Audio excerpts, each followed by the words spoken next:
नमस्कार, मैं डॉक्टर अंकित पटेल आपका बहुत बहुत स्वागत करता हूँ मेरी यूट्यूब चैनल गुरु कृपा होम्योपैथी में। और आज हम समझेंगे होम्योपैथिक मेडिसिन का रोल एलर्जिक राइनाइटिस में।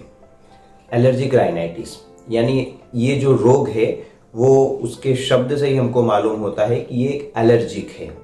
एलर्जिक कॉन्स्टिट्यूशन, एलर्जिक कॉजेस की वजह से ये रोग स्टार्ट होता है। ये रोग जो है वो हमारी इम्यून सिस्टम से जुड़ा हुआ है।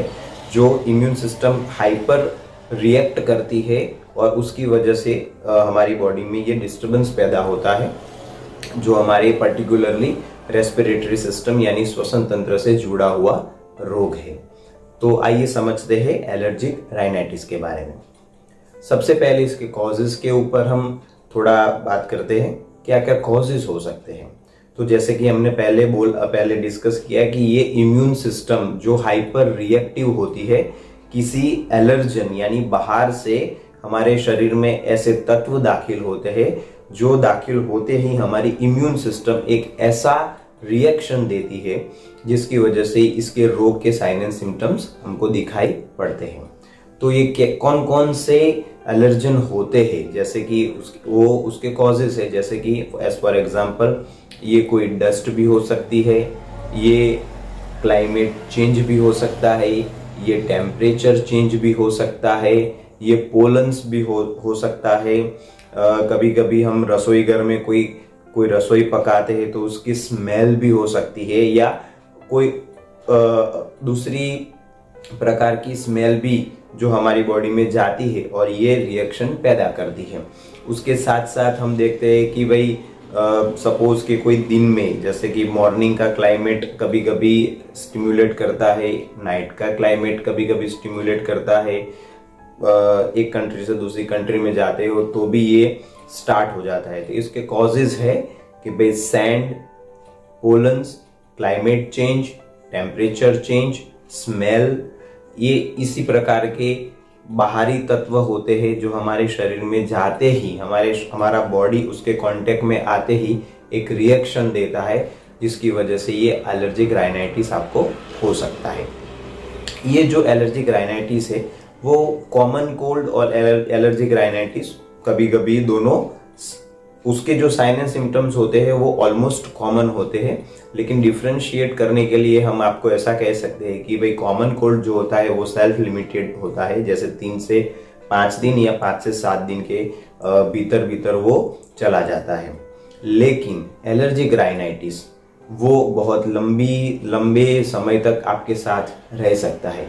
तो अगर आपको ये साइन एंड सिम्टम्स हो जो हम आगे डिस्कस करते हैं, लेकिन वो अगर परसिस्टेंट हो, बहुत लंबे टाइम से हो, चल ही रहे हो, अगर दवाई लेते हो लेकिन वो वापस आ ही जाते हो, तो हम कह सकते हैं कि आपको कॉमन कोल्ड नहीं है, आपको एलर्जिक राइनाइटिस है और उसकी ट्रीटमेंट आपको अच्छे डॉक्टर से करवानी चाहिए। तो चलो हम समझते हैं sign and symptoms of allergic rhinitis.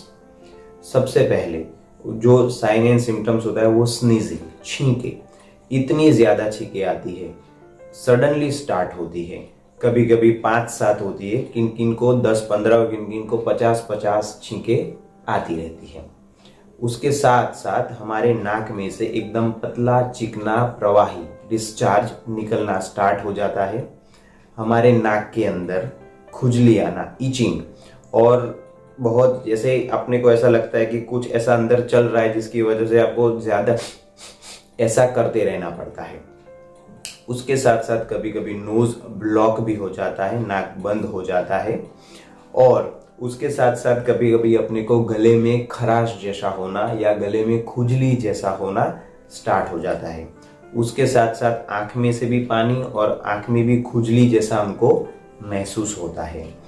उसके साथ साथ में कभी कभी आपको माइल्ड हेडेक या माइल्ड फीवर ये भी आ सकता है। तो ये साइन एंड सिम्टम्स है sneezing, mild headache, mild fever, nasal blockage या नाक बंद होना, नाक में से पतला प्रवाही निकलना, ये उसके साइन एंड सिम्टम्स है। अब उसकी ट्रीटमेंट, तो ज़्यादातर स्टार्टिंग में पेशेंट जो होते हैं वो डॉक्टर के पास जाते हैं, वो उनको एंटी एलर्जिक या एंटी हिस्टामिनिक मेडिसिन देते हैं, उसकी वजह से वो साइन एंड सिम्टम्स सबसाइड हो जाते हैं। लेकिन जैसे वो दवाई का असर जो होता है वो कम होता है तो बाद में वो सिम्टम्स फिर से सरफेस पे आ जाते हैं। तो पेशेंट ऑन एंड ऑफ ऐसे विशियस साइकिल में उलझ जाता है कि वो कभी भी इसमें से बाहर नहीं निकल पाता। होम्योपैथी एक ऐसी सिस्टम ऑफ मेडिसिन है, वो आपको एलर्जिक राइनाइटिस में से कंप्लीटली इसमें से आपकी बॉडी में से वो इरेडिकेट करती है। होम्योपैथिक मेडिसिन आपके इम्यून सिस्टम को बैलेंस करती है। इम्यून सिस्टम जो रिएक्शन देता है उसको वो हाइपर नहीं दे पाता आफ्टर होम्योपैथिक मेडिकेशन। तो होम्योपैथी मेडिसिन, क्योंकि ये जो प्रॉब्लम है वो आपकी बॉडी में इम्यून सिस्टम का रिएक्शन पे है, तो आप उस इम्यून सिस्टम को बैलेंस करोगे, जो कि होम्योपैथिक मेडिसिन बहुत ही अच्छे से कर देता है, तो आपको इस प्रॉब्लम में से कंप्लीटली निजात मिल जाता है, कभी भी वो रिकरेंस नहीं होता। तो homeopathic medicine, homeopathic treatment is good for allergic rhinitis. तो कौन कौन सी मेडिसिन आप ले सकते हो? इलियम सेपा करके मेडिसिन है, कैलकेरिया कार्ब करके मेडिसिन आती है, नेट्रियम म्यूड करके मेडिसिन आती है, सेबेडिला करके मेडिसिन आती है, उसके साथ में एक सल्फर करके मेडिसिन आती है। एक दूसरी मेडिसिन है ट्यूक्रियम मैरम वैरम, ये भी बहुत ही अच्छी मेडिसिन है। ये होम्योपैथिक मेडिसिन है, तो आप किसी अच्छे होम्योपैथिक डॉक्टर के साथ में कंसल्ट करवा सकते हो, और ये मेडिसिन आप उनके एडवाइस से लोगे तो आपको ये रोग कंप्लीटली आपकी बॉडी में से चला जाएगा। तो दोस्तों, टेक केयर ऑफ योरसेल्फ। अगर आप एलर्जिक राइनाइटिस से जूझ रहे हो तो आप होम्योपैथिक मेडिसिन ले सकते हो और कंप्लीटली इसमें से निजात पा सकते हो। Thank you very much for listening. Thank you so much.